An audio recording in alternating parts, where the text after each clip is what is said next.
So I just did a whole thing on this series, and then I found out that Embiid got a right orbital fracture, mild concussion, listed as out, no timetable for his return.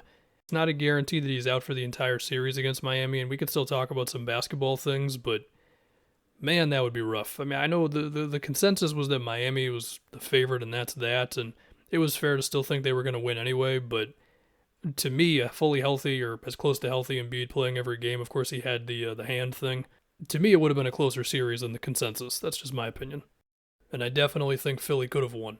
But now that he's going to be out for at least game one, we'll see. You're looking at James Harden. Now, in the one game where Harden played the Heat this year, it was when he was on the Nets. Jimmy was the primary defender on him. And look, the Raptors, they gave up a whole bunch of assists to Harden, and he still had moments where that burst off the dribble was there. But my guess is that Miami will be a little less predictable with where the help is coming and also just how often they're helping, especially with no Embiid now. And I mean, if they're going to run screens with who's your starting big guy? Is it Paul Reed? Is it hopefully not DeAndre Jordan?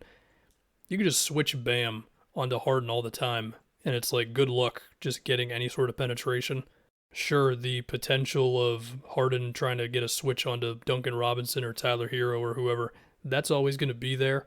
But, Miami could try hedging that action. Yeah, man, without Embiid, look, Tyrese Maxey, his value of driving immediately after he catches the ball because he's so fast, that's still there even with Harden, and you can run that Maxey Harden two-man game, but that's obviously just not going to be as effective without Joel, and nothing will be as effective without Joel. It puts more on Tobias Harris's plate, and at his best, he's having shots created for him. Here's the thing, I'd still want to talk about Embiid and just how he fares versus Miami if he's going to come back. To me, it's a big question if Miami can score consistently enough inside with Joel out there.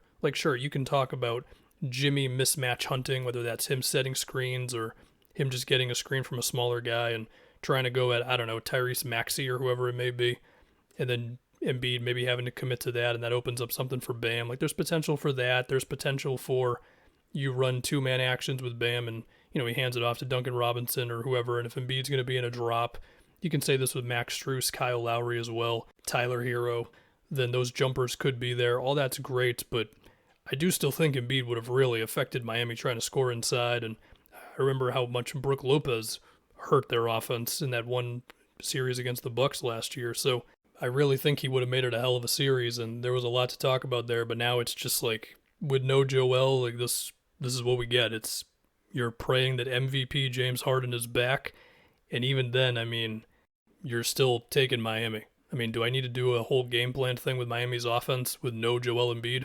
I mean, beforehand, with Joel protecting the rim and Thibault, I speculated that he'd be on Tyler Hero a lot of the time. It could have done a lot to Miami's offense, but now it's more so how are you stopping them from scoring inside? The only thing I guess is you might just switch everything, but then Miami can just go mismatch hunting, and yeah, man, this is deflating. That's the only way to put it. Hopefully Joel's okay, and I'd love to see him in the series because I really think it could have gone either way. Even if I probably would have still favored Miami by a bit, but I think it would have been a hell of a series, and it potentially still could be. We don't know just yet,